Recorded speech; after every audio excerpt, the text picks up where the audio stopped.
Carl Jung identified a rare type of person, just like you, but he also warned of a dark, hidden danger. If this spoke to something deep in you, feel free to like the video and subscribe for more insights like this. There's a certain kind of person who seems to move through life with a sense that something deeper is always at play. You might notice connections between events or sense a shift in the air before anything has actually happened.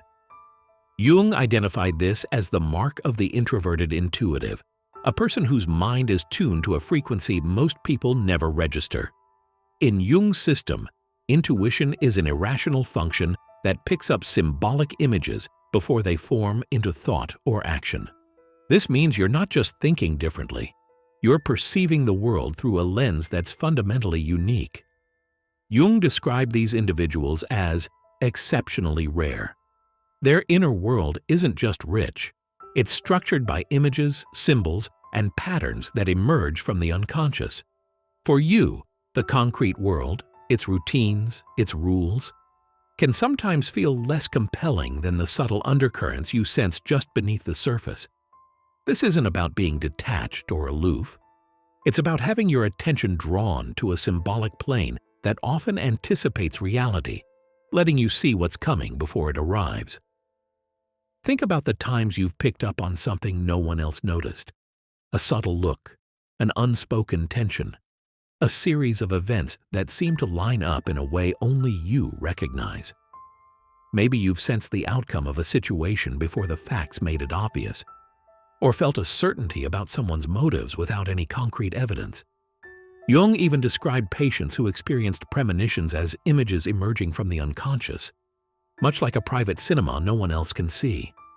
These aren't just moments of insight, they're the foundation of how you experience reality. But there's a cost to living this way.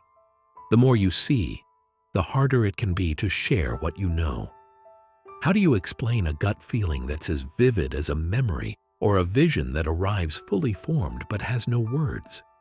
You might try to share your insights only to be met with blank stares or that gentle, dismissive smile that says, "You're overthinking it." Over time, this gap between your inner world and the world outside can become a constant source of tension.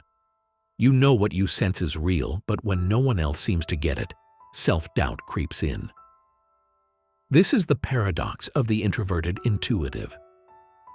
The very thing that sets you apart, the ability to see patterns and anticipate what's coming, can also make you feel isolated. You're not just living in your head, you're living on the edge between what is and what could be. You sense the approach of events, the shifting of dynamics, the subtle changes that others overlook.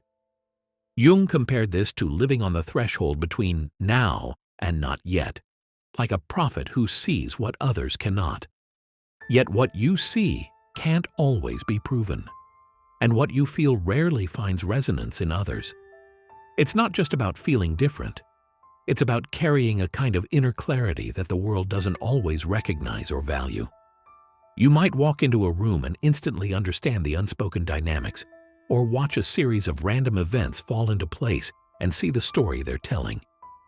Most people dismiss this as coincidence or imagination, but for you, it's a kind of knowing that's hard to ignore.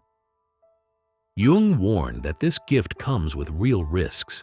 The tension between your inner visions and the outside world can wear you down. When your perceptions are ignored or ridiculed, you might start to doubt yourself, or you might retreat so deeply into your own world that you stop trying to connect at all. The line between insight and illusion is thin.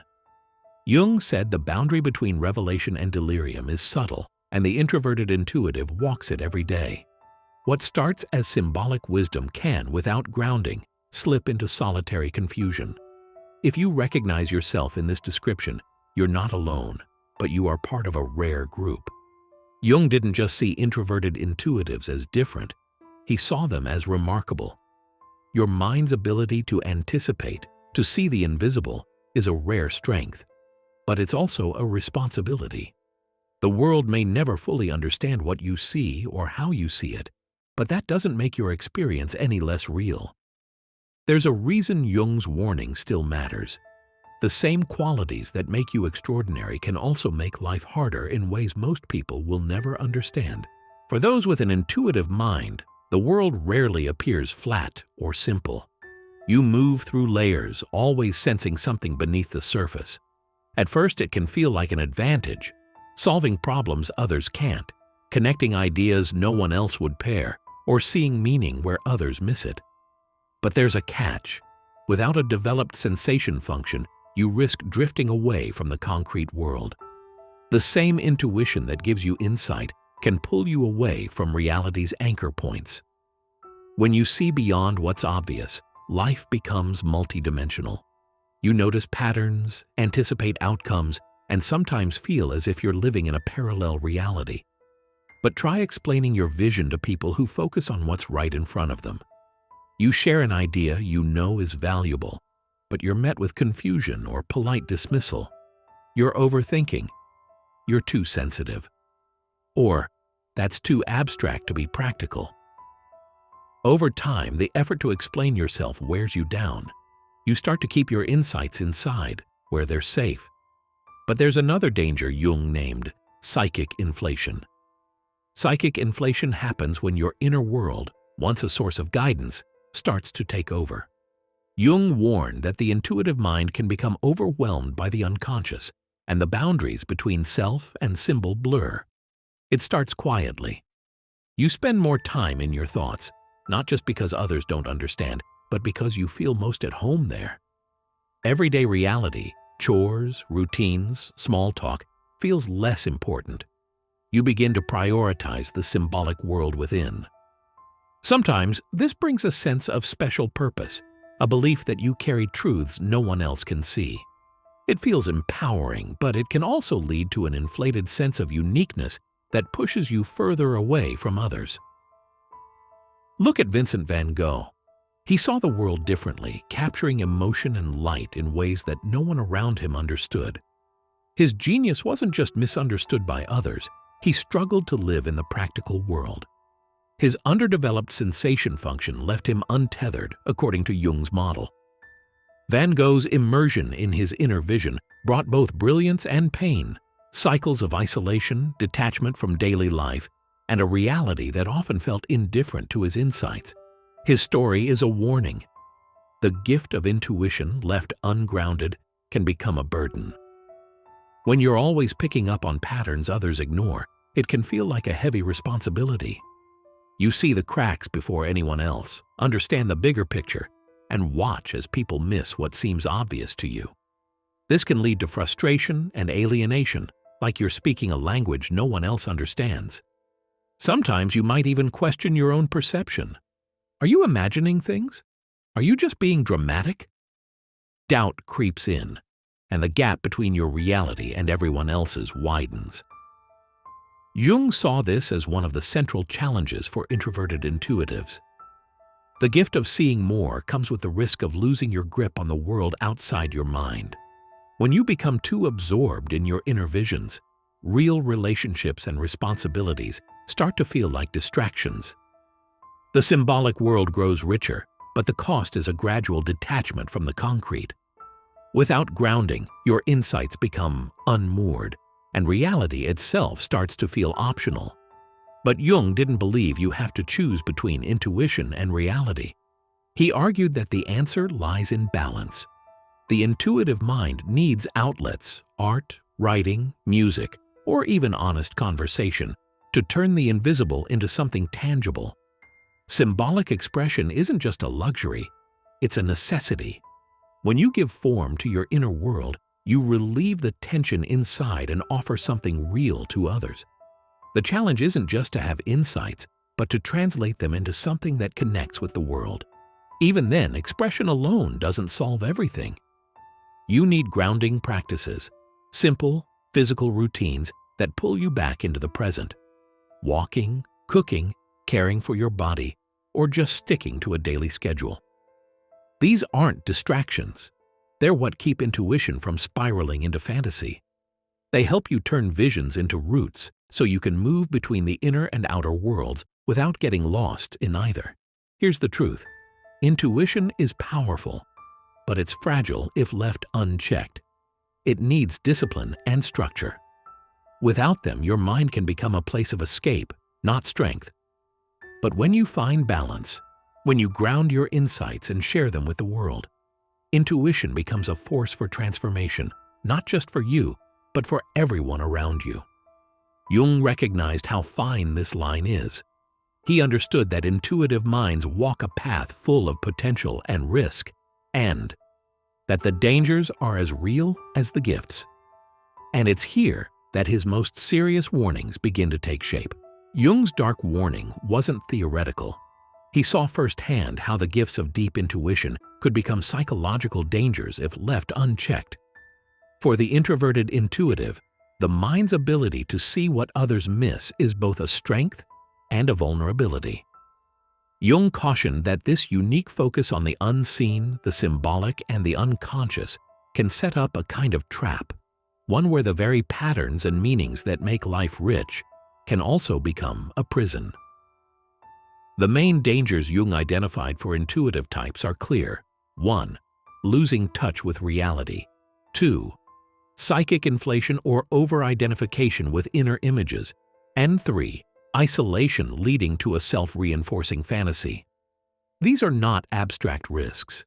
They show up in daily life, often disguised as harmless habits, retreating into thought, dismissing the outside world, or clinging to the certainty of one's own visions. At first, it feels like self-protection. Over time, it becomes a slow drift away from reality. Losing touch with reality doesn't happen in a dramatic moment. It's a gradual process. You start by turning inward, relying on your inner world for comfort and guidance. The external world feels less real, less important. The more you trust your insights, the more you risk confusing them with facts. You begin to see your own interpretations as the only valid ones. When this happens, intuition stops being a guide and starts becoming a filter, one that blocks out anything that doesn't fit. Then there's psychic inflation. Jung described this as the moment when the ego becomes over-identified with powerful unconscious images. You start to believe your visions are not just personal insights, but universal truths. This sense of uniqueness can morph into a messianic illusion, where you see yourself as a misunderstood prophet or visionary, rejected by a society that just doesn't get it. Criticism feels like persecution. The more others push back, the more convinced you become of your own special mission. Isolation deepens, but instead of seeing it as a problem, you take it as proof that you're right and everyone else is blind. Isolation is the final danger.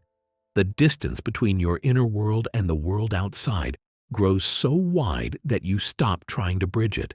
You keep your insights to yourself, convinced no one will understand. Daily life, relationships, routines, even your own body starts to feel irrelevant. You lose interest in anything that can't be explained by your inner logic.